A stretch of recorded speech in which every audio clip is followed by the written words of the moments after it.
prior to this time, I've used every camera brand you can think of, except for Red and Harry. And if you know me very well from my channel, I've been using the Sony FX6 prior to this time. And before then, I was using the Blackmagic OSA Mini 12K. I've used the Canon C70. I've used Sony, and I'm still using the Sony A7S III. I've used Blackmagic PC6K. And any other camera you can think of. I've used Lumix, I've used Nikon camera before, I've used Canon R, I've used Canon C70, I've used all kind of camera apart from Red and Harry. And until this time, I've always been looking up to buy a Red camera. Coming from the Sony FX6, with that camera, I've really grown my cinematography skill, and I've really done a lot with that camera, and it has helped me and progress me in terms of my personal growth as a DPO and upcoming cinematographer.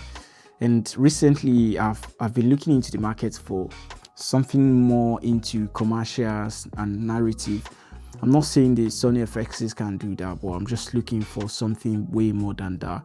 And with the options in the market, I was just thinking, because I was waiting for Sony to release something a bit higher than the FX6 and not in the category of Burano, because I can't still justify paying that much for a Burano, and I really can't find anything else that beats that price point for the Red Komodo-X. And even though it's a Super 35 camera, there is no ND filter and there is no top handle like we have on the FX6. I still decided to purchase this camera, and for now I think it's about £6,500 in the UK. What are my impression of this camera? So I personally don't like to make videos about my first impression of cameras, like buying a camera today and making a video about it tomorrow, or after 2, 4, 5 days and making a video about the camera. Of course, you can do that just for your first impression, but I personally prefer to try something out, use it on the feed, on a real set, on a paid job, and talk about it after that. So that's what I did with this camera. I bought it about a month ago, and I've used it for about 6 to 7 projects now. I've used it for a paid commercial, I've used it for a paid event, I've used it for music video and podcast. Everything that I do, basically, I've used this camera for in the past 1 month. And my impression about this camera is that it's the best camera I've used so far. So let's break this down and make this very easy. The FX6 is a very good camera, and every image that I get out of that camera, I can push it and get what I'm looking for, so to say. But until I bought the Red Komodo-X, I realized that the FX6 image and the KX image, they are on different level. The first commercial I did with this camera was the Mokhtar interview that I posted on my channel about 3, 4, 5 days ago. And while I was using that first project I was using it for, while I was doing that, I was looking at the image and I was just amazed. I was amazed at the image quality just straight out of the camera.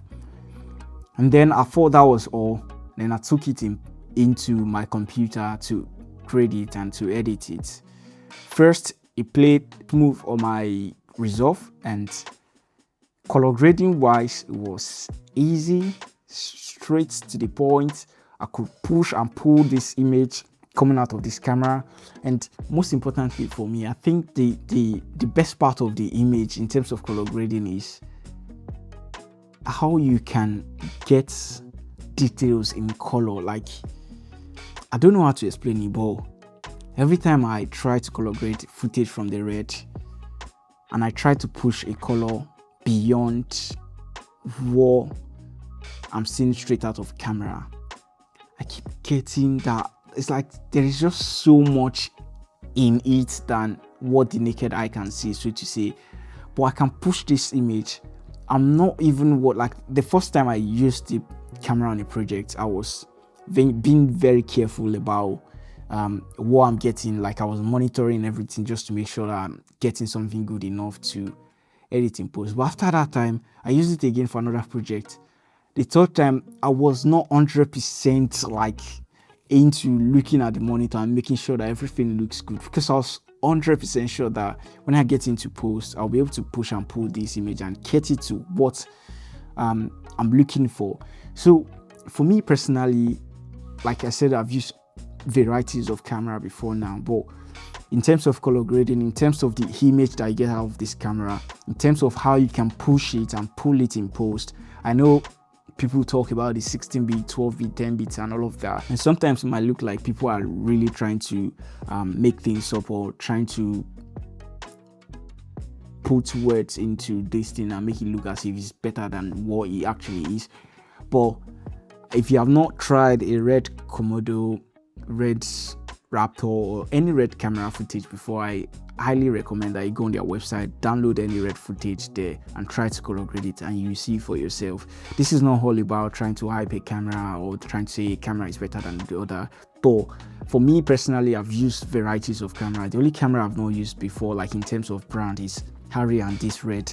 And until now, I would say Red is still by far the best image out of camera and best image I can pull and push in post that I've ever used. And till this moment I'm talking, I still 100% prefer the image out of this camera over every other camera I've used. So that's the most important thing for me as a DP, because the image is very important for me. So the image is from my own perspective, I'll rate it 100. I know I'm trying to make this like very big, but this is just a month I've used this camera, but I've tried to use it in different scenarios, different narrative, different projects, different location, indoor and outdoor, and this camera has really changed my opinion about using a Red camera, and I'm 100% impressed about the image quality. Now the other thing I'm impressed about this camera is the build quality. The FX6 is well built, the Blackmagic Peak 6 is well built, and this as well is well built. Like the only thing is, I think if you look through this, you can see through the fan in here. That shows that you can put this in rain or anything like that. Even though you don't want to put your expensive camera in rain, you definitely want to cover it. So I'm not even counting that as a negative. The build is solid, and the fact that it's cube, and when I took this out of the box, I was 100% impressed with the quality. So I'm hoping that this is in focus. So I just swapped my battery.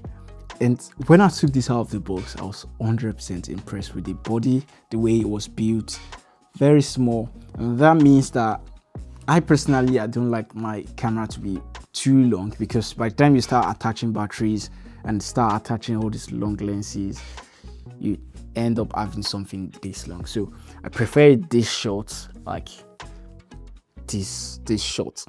So as you can tell, this is the battery, this is the camera. See how small this is, and this is the lens, even longer than the lens. Like I think it's a 4x4 or something. So I was impressed with that. And the last thing I will talk about this camera is just 3 things I'm very much impressed about. I mean, the other part of the camera is amazing. There are like things that the camera doesn't have, but I'm well aware of that before now. I won't pick on that, because like before buying it, it doesn't have an ND filter, and it doesn't have a top handle. You have to buy accessories and all of that. But that's not what we're talking about before now. Or if you're interested in Red Komodo or Red Raptor or anything like that, you probably know a bit about the camera before even making a choice of either buying it or not buying it. So the other thing I'm very much impressed about is the menu system. I've made a video about my FXs and how, after me using it for a year, my impression and all of that about the camera. And as good as the FXs is, I still feel like the menu system is still a bit complicated. I feel like there are many things that are not necessary, but I feel like there are things that are very important that you should be able to access like easily, and sometimes you just have to go into those deeper menu to just start looking for them. Sometimes I personally am not a fan of having to like search deep into menu and looking for stuff. But looking at this camera, the fact that the monitor is on top here, I know when you have your camera way above your eye level, you can't see it. But when you're setting stuff and you are looking down on this monitor, it is crazily good. Like when you swipe through things like your ISO, your white balance, your shutter speed, your shutter angle, even when you are going through the menu system, it is so smooth. I know people complained about the Komodo-X, about it being laggy and all of that, but this is an updated version of that. This is the X version, so I believe they've worked on all of that. So for me personally, using it for the very first time, I'm very impressed with how smooth the whole control system is and how to navigate things in the menu. I didn't really have to look online to search for a particular thing that I've been looking for when I want to operate this camera. Like I said, this is my first month of using this camera, and I've used it on varieties of projects, and I've not really had an issue whereby I had to go online to look for something in regards to the menu or to something I'm looking for about the camera. Every time I press the menu, I can easily navigate and straight to the point. I won't say this is better than the Blackmagic system, but I mean the menu system, but this is very straight to the point as well. There is no unnecessary stuff, and it's just straight to the point, what you need and what you don't need. They've like arranged things in a way that is very easy to access, and then the fact that it's connected to your mobile app, you can connect that to your mobile app.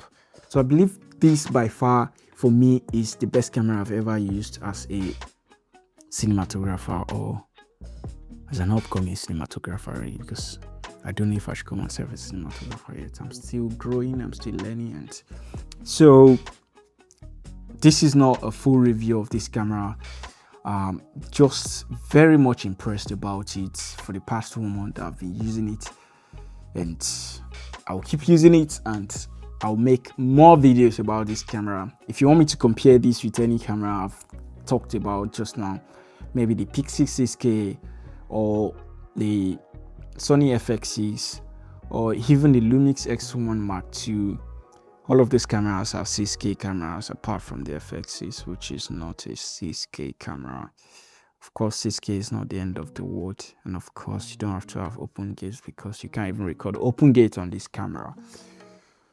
That being said, I would like to address one thing about this camera. I know everyone always say when you buy a Red camera you need to buy a lot of accessories, and that might be true and that might also not be true, because for me personally, when I bought this camera, the only thing I had to buy was this V-mount battery, which is the Core Nano battery, and this input for XLR, the mid 49 XLR accessories, and basically that's, I had the lens before, I had the top handles before, I had the monitor before, and to be fair,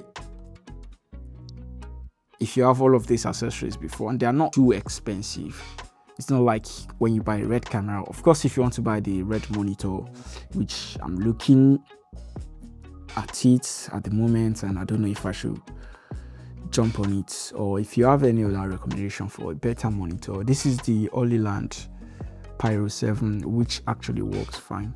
I was just looking at getting something that I don't have to use the HDI cable here, so that I can use that for something else, and at the same time the SDI protocol, which I know most people are always scared about before buying the Red Komodo.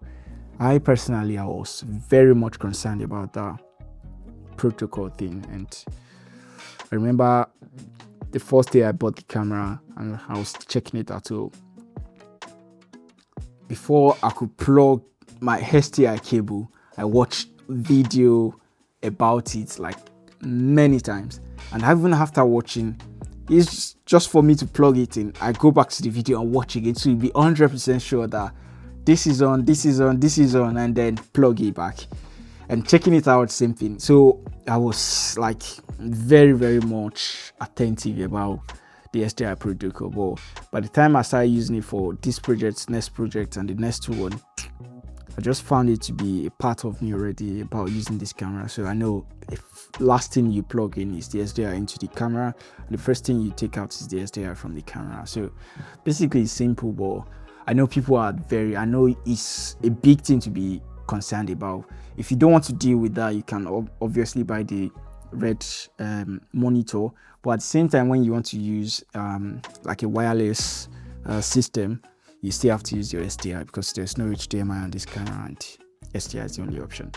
So that will wrap it for today. Like I said, if you want me to make a video or compare this to any other camera I have in my arsenal, like the FX6, the Blackmagic P6 6K, or my friend's X1, Lumix X1 Mark II, let me know in the comment section and I will attend to that. And thank you for watching this video. I'll see you in the next one. Bye.